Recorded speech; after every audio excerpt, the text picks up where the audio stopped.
Hello, everyone, and welcome to another episode of the OMNIA Performance Podcast with Dr. Phil Price. Alongside the doctor is myself, Fergus Crawley, and myself, Jonny Payne. Today, we are going to give you an overview of everything you need to know from a high-level point of view on energy systems, what you need to understand, how you can apply it in broader terms, just so you're a little bit more informed about why we program the way you do, how you can understand things a little bit more with your programming, whether you're a coach or an athlete. Bit of housekeeping. First and most excitingly, we have launched OMNIA Performance's online community. So if you are an existing athlete of ours, you can join and get involved there. Lots of opportunities to share what you're doing, share your goals, introduce yourself. There's a chat room, there's specific chat rooms for each training plan. So you can get guidance from our community of athletes worldwide. As well as that, we have a premium offering in there, which is very much focused on education. And that is where Dr. Phil comes in, as he is on board as a consultant to give us a monthly lecture with a focus on specific topics as we go. We'll be sharing the sort of annual syllabus on social media and in our mailing list, so please do make sure to get involved there. Links to both are down in the show notes below. Jonny and I will be going through monthly seminars. We'll be doing a live Q&A. There are research databases, premium chat rooms, premium podcast features all in there. So if you are bought in to OMNIA Performance, we are, obviously, but some of you might be as well, then please do get involved, as we would love to have you there. Alongside that, do all the podcast stuff, follow, hit subscribe, share with a friend, rate and review, blah, blah, blah, blah. Thank you very much. Anyway, we're going to kick things off by jumping straight into a discussion on energy systems. So Phil, why don't you run us through, in as simple and succinct terms as possible, what are the energy systems that we should bear in mind for hybrid training? Well, I guess instead of going through what the difference between the PCR system, the anaerobic glycolytic system, and the aerobic system, let's try and see it a little bit more differently, as in to put it into two groups. So let's say you've got, you're exercising. So you're either going to utilize or generate energy aerobically, so where you're utilizing oxygen, or you're going to generate energy anaerobically, where you're utilizing either substrates, glycogen, all that type of thing. So you could be exercising at a certain pace, and it might be under a particular threshold, for example, or to a particular area. So you probably running or cycling, whatever it might be, at a particular steady state. And because of that, your body is in a process where it can utilize the oxygen to generate the energy to keep going, essentially. If you start to increase that intensity, there'll be a certain portion where the body will require to develop energy more quickly, and will start to utilize other sources where it starts to utilize anaerobic sources. So that's kind of how I see it. If you start to exercise as soon as possible, the body, especially when it's particularly fast, maybe it's quite explosive, then the body will try and generate energy very quickly. So it tends to rely on more anaerobic processes. But the longer that goes on, the more the body gets into more of a steady state, depending on what you're doing, it will start to utilize more oxygen to generate that energy. So I know people have often seen the graph where, okay, if you're exercising above like 30 seconds to a minute, it's more 3 minutes, it's more aerobic. Anything less than that, it's more anaerobic. Really, it's not quite that. Usually, both are operating at the same time, just at completely different levels, depending on what you're actually doing and how long you've been going for. So, for example, like you could be exercising for 2 hours. If you get to a point where you start to really struggle, the body will start to recall anaerobic processes to generate more energy. So to say that 2 hours work is just aerobic, technically could be right for some, but could be wrong for others.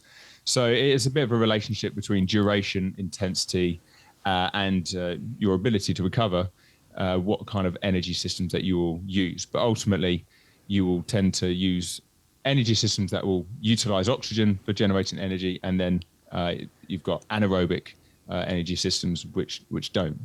So that's kind of the difference between the two.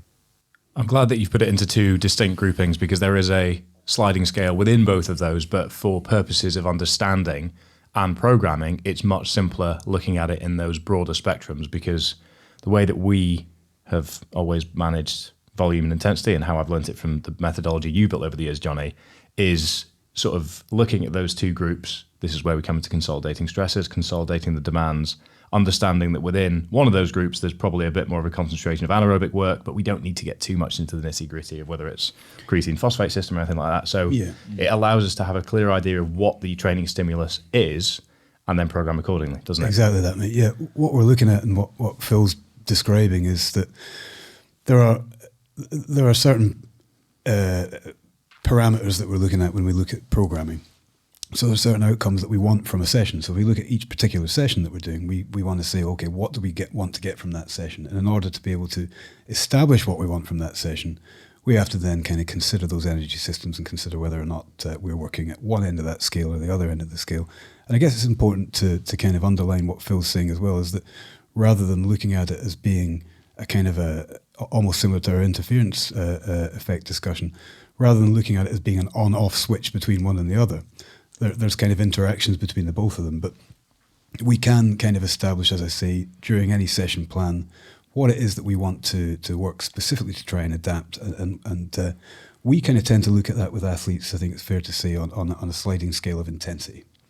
And that's how we're kind of using the energy systems in order to incorporate our methodological process of consolidating those stressors.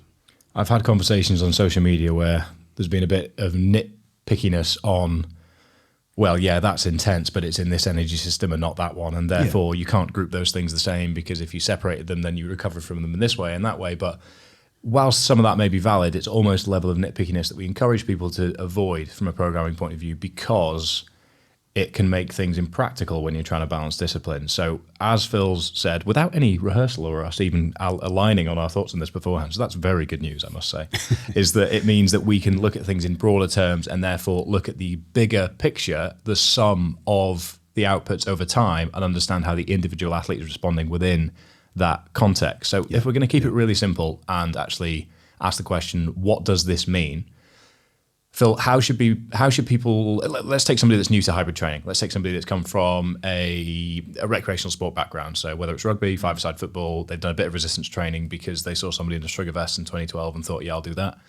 And they want to actually start to build themselves across disciplines. What are the considerations around energy systems that they should bear in mind? And what are the things that they probably shouldn't bother worrying about until further down the line?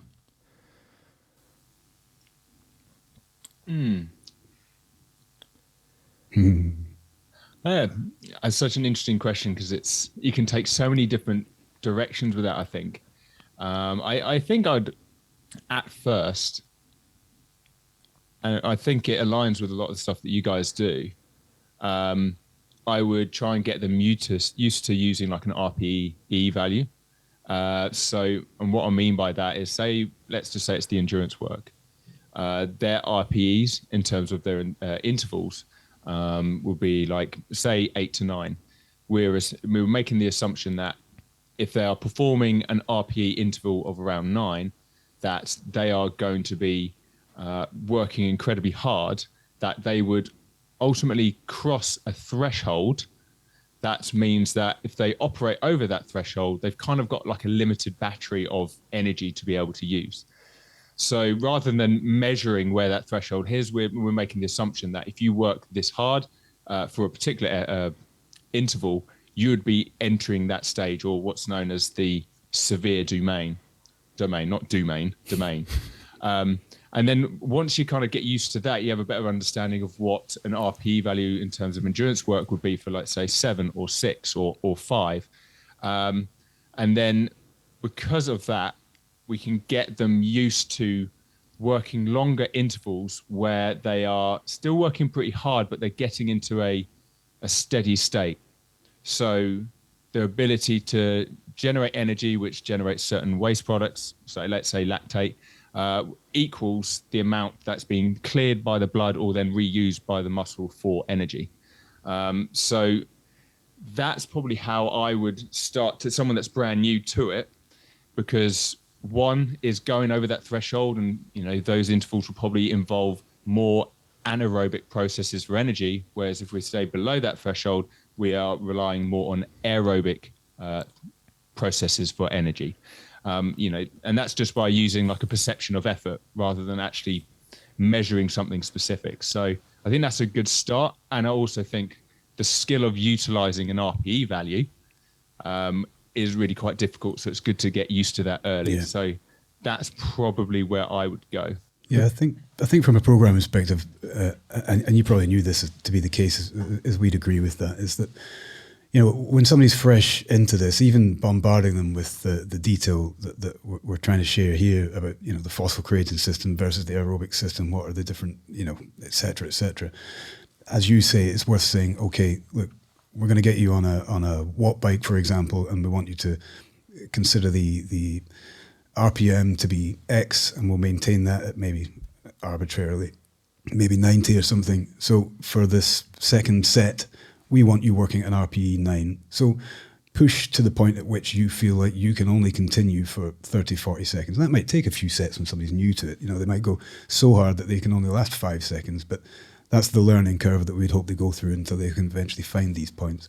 Then from there, as you say, we can kind of, as coaches, reverse engineer that somewhat and start looking at that maybe from a power perspective. Say, okay, can you feedback what the power was when you hit these particular numbers? And that gives us an opportunity to kind of create that session plan, etc. But as you say, getting used to that RPE, even in very experienced athletes, I think we can all agree we've found is that you can say to somebody, we want you to work relatively hard today, you know, thinking that that's just a kind of a throwaway comment as a coach. Don't go too heavy, or go easy is the one that we can say quite often to people, and their interpretation of easy is way, way different to what we actually want it to be. So kind of allowing people to understand. There's Mike Tyson butting in there for a second, apologies. For reference, that's Johnny's ringtone. It's Mike Tyson saying, "Hey, I broke my back." If anyone's wondering, to save Josh cutting this, let's just nip it in the bud, acknowledge it, tackle it head on, and move on. So, instead of actually saying to somebody, "Listen, just go easy," we can go through a process of having them understand those different parameters, and I think that's an interesting thing with the energy systems. It's not a scale, but the way I look at it is kind of a spectrum, is this kind of continuum where you can say perhaps at one end there's this ultimate, you know, complete full intensity that's impossible to continue for more than about 3 seconds or your head will pop off. And at the other end, you're kind of doing nothing but sitting and watching Netflix or whatever, something boring. And in between there, you can start to mark these things, but you can mark it with RPE, you can mark it with physiological testing, obviously. You can mark it with metrics such as power, pace, etc., etc. And what we probably want for people is to have an overall understanding of why we're actually doing these things, which is why the energy systems become important, even from an athlete who doesn't really want to know too much detail. They say, well, we're working it for this reason or we're working it for that reason. But then how to, from a coaching perspective, how to translate that to somebody without them having to sit and, okay, so Johnny wants me to work in this kind of sub-threshold glycotic capacity today. What does that actually bloody mean? We can just say RPE 7 for 2 minutes, whatever it might be. You know? Yeah, and ultimately it's developing them in a parameter that allows them to become. Oh my God! Right, Sean. Become more efficient within that parameter, which overall will develop them within that. Means their tolerance for that threshold will be increased. The supporting energy systems around it will therefore increase. And I think that's something that's important to mention, because a question I've heard a lot and seen discussed. Unbelievable. Johnny, we're in a podcast room. Your phone should be off. I really thought this is terrible behaviour. Okay. Oh, I'm a professional now. There we go. Why am I doing intervals? I'm training for an ultra. That's something I've seen a lot online. Yeah. Or people saying, oh, well, you don't need to because it's that. But ultimately, these energy systems... We get the same, sorry, cut across, the same thing from my old world as from a combat sports athlete. So why on earth would I be doing this slow, steady aerobic work when I really want to go, you know? Same, sorry, cut. No, not at all. Not at all. There's countless examples. Or, for example, my first squat challenge, I had lots of people message me saying, well, why are you still training upper body? It's a lower body event. There's lots of things to consider, and ultimately, my upper body is part of my kinetic chain. It's part of my ability to maintain tightness, all these obvious things. But from an energy system point of view, they all support one another. And Phil, you've already mentioned that there's a spectrum of how much one is supporting the other. But what is important for people to understand? Let's answer the question. Why is it important to maintain some level of intensity when you're training for an ultra? Why I would include intervals for someone training for an ultra be a lot from developing efficiency, from developing more physical qualities of the musculoskeletal system, really. I'm going to use it as more of an S&C session, because if I want to be incredibly efficient at a lower speed, which is what you're trying to maintain over a long period of time, I need to have let's just look at the ankle complex. I need to have tendons and muscles that are able to deal with that force over a long period of time. And I might choose to develop those tissue qualities by overexposing it to higher speeds to develop. Yeah, it's like a S&C session. Yeah. So I mean, certainly every time people see someone running, they just assume that you're training the, you're in either anaerobic or aerobic capacities, but really you can use it as an S&C session as well and develop the physical qualities of your body as well. So that's why I would definitely include that in an endurance training program, or especially for an ultra. I think it's really essential. It's something they probably don't do enough. Similar to Jonny, your example with the MMA athletes not doing enough low intensity work. I was having a conversation with someone not too long ago where they described how if you got certain athletes, and it seems to happen a lot more with CrossFit athletes, where they only do high intensity work, even when they do low intensity work, their lactate, blood lactate, shoots up as if it crosses over lactate threshold 1. So they can't stay in that area where they are below lactate threshold. That easy work you're supposed to do. When they try and do easy work, it's assuming that the body reacts as if it's doing tempo work when it isn't. So that's a really important physiological, let's call it a skill, to develop. And a lot of the times, if you don't train that, the body won't be able to develop it. So then you get this problem where, yes, we've got these two thresholds. I know we haven't really explained them in this podcast, but ideally you want both to shift in a certain direction. Whereas if you're only training high intensity work, they're going to split up like that. So you've got one example where you probably should be doing more high intensity work. And then you've got another where they should be doing more low intensity work because of how they balance each other out. CrossFit's a fantastic example, because whenever we have CrossFit athletes come on and put them through a low intensity steady state test off the back of a lactate threshold heart rate test, just to sort of clarify the parameters, it's tough. They often say running 9-minute 30 miles. Oh, I felt like I was walking. When in reality, you can run up to about 13 and a half, 14-minute miles, depending on limb length and things. But I think the important thing to cover is why it's so important to build that aerobic capacity and what people might be missing out on by not doing so. Let's reframe the question or give another context, and then perhaps, Phil, you can describe what's going on in terms of that. And what you started off with, this would be a nice circle, I think. When we work with strength athletes predominantly, let's look at powerlifters. And really, I think people are kind of warming up to this idea. We have to do this kind of hard sell, if you like, a little bit less now, which is great because of podcasts like your own and like ours and a few others. Huberman's talking about it quite a lot as well. Yeah, people are just becoming more and more accepting of this concept. But we would have powerlifters doing zone 2 work, so sort of very straightforward aerobic work. So we're right down that end of the scale. And the one thing that they found was that they were, apart from obvious kind of lifestyle stuff, that they weren't now, as the Americans say, winded just going up the stairs or throwing their kids about and all the rest of it, which is great kind of positive feedback. They're actually capable of performing or putting in more volume within a given training session. So even though the energy system capacity that they're actually working in when they do their powerlifting specific training hasn't really changed all that much, they're now able to do more because of their aerobic capacity. Can you explain a little bit what's happening there and what the interaction is kind of in that energy systems process that allows the anaerobic or that end of the scale to recover better? I think there's probably several different directions it could go with how they benefit each other. I'd like to think by doing very long, low intensity work, kind of builds up the low intensity capacity of the tissues. So because of that, even though they're doing high intensity stuff for their main work, the ability to do low intensity stuff helps it recover more quickly from the stress that the high intensity stuff puts it under. Another thing I think really helps the heavy lifting, which I don't know gets talked about much, is the low intensity stuff will help teach the muscles relax. Ultimately, when the muscle contracts, it develops tension and then it relaxes.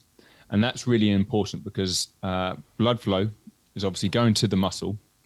And every time you develop tension, which you have to for producing force, that sort of sarcomere will start pushing against the capillary. So its ability to transfer oxygenated blood gets impaired, only temporarily because it relaxes and it moves again.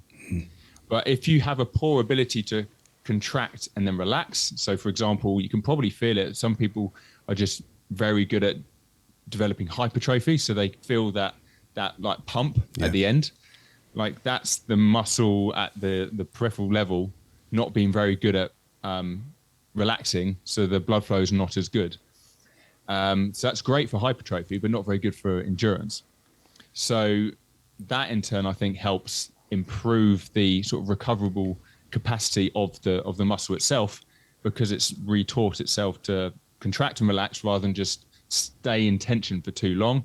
And then that limits the sort of energy supply that can actually feed that muscle. So I think that's something that's really quite developing at the moment, and probably why something like cycling would be really beneficial to a powerlifter, because it's a bit more localized when it comes to the fatigue in the area that's developing. There's less of like this huge eccentric component, which might be more fatiguing coming from the CNS, and they're heavy. So that's going to increase the amount of like CNS fatigue that's going to happen. So I think those are probably the two off the top of my head. There's probably a few more that would help in turn improve the recoverability of the muscle when it comes to a powerlifter incorporating more zone 2 work in their training. Yeah, that's certainly, those two certainly sit at the top of the priority list when we're going back to that quote unquote hard sell. When we're trying to explain to people, even if it's just conversational, when we say talking to a powerlifter, we get the opportunity now to talk to a lot of people in a lot of different sports, and we might just be saying, listen, a little bit of advice would be if you could incorporate some aerobic work into your workout, whether it's hybrid or not, it's irrelevant, just a little bit more aerobic work. You're probably going to find the quality of your sessions is better, the volume and as you say, you're actually experiencing some physiological return there that's beneficial at both ends of the scale. And it's it's interesting to hear rather from a more physiological perspective how you see that working. Yeah, I think we're training the heart as well, aren't we? Yeah, absolutely. Yeah, because skeletal muscle is completely different to cardiac muscle. So you need that opportunity to train that, and that is done by performing low intensity work over a long period of time. Yeah. Otherwise, the heart doesn't respond in the way a skeletal muscle would, which is like short, sharp, intense bouts of stress.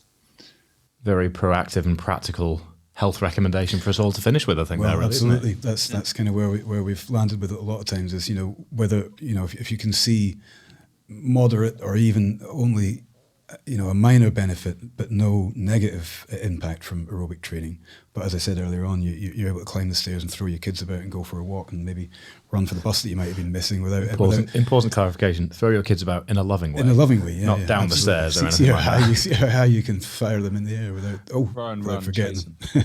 All those things, they contribute to a positive lifestyle. And I think that's a huge factor for us, for what we want from people. So I think in summary, all the energy systems support one another in one way or another, which is why they're important to train concurrently. And there are no real negatives up to a certain point before an individual would like to specialize, where training across disciplines and energy systems would be sort of a negative interference. Obviously, if you're trying to be a 100-meter sprinting world championship, then doing 6-hour runs at the weekend isn't going to get you there. But for general purposes, the energy systems all support one another. We're not going to get bogged down in the weeds of talking about mTOR and all the things that go on there, because that's going to be in Omnia Performance's online members community, which the details for which are down in the show notes below, where Phil's going to do a lecture on exactly that. So we'll go into more detail there, but we hope that's given you an overview of what actually really matters in terms of considering from an athletic point of view and a programming point of view, so that you can bear that in mind for your training moving forwards. So just a quick reminder that if you would like to get bogged down in the weeds and the detail and would like to know all of the real focused nuances of this conversation, then please do head to the members community where you can access our range of education offerings, and we will see you there. Other than that, please do remember to rate and review the show, hit follow or subscribe, and make sure to tune in next time. Thank you from myself. Thank you from myself. And thank you from myself. I was hoping you'd say Phil self there. Just I had it in my head. But anyway. Thanks very much, Phil, as ever. And we'll see you next time. Guys. No, it's good. See you next time.